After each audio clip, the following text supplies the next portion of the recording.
अब आपको वो जगह दिखाने जा रहे हैं जहां पर पाकिस्तान आर्मी ने इंडिया का जहाज़ गिराया था और अभिनंदन को पकड़ के उसकी जो वहाँ की अवाम ने दुर्गंध लगाई थी और पाकिस्तान आर्मी ने फिर उसको छुड़ाया था। ये वो इलाका है।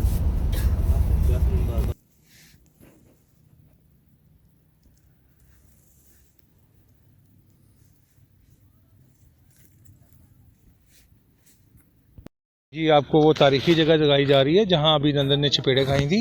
ये सामने वाली चोटी में आके गिरा, यहाँ से फौजियों ने उन्हें बचाया, यहाँ के मुकामी लोगों ने उनकी खूब दुर्गत मनाई। तो ये बड़ी खूबसूरत व्यू के साथ हम ये पहुँच गए। ये सारी बाइक्स, सारी क्लब्स। वो तन्हा कौन है, अल्लाहू अल्लाह, बादशाह वो कौन है, अल्लाहू अल्लाह, मेहरबान वो कौन है।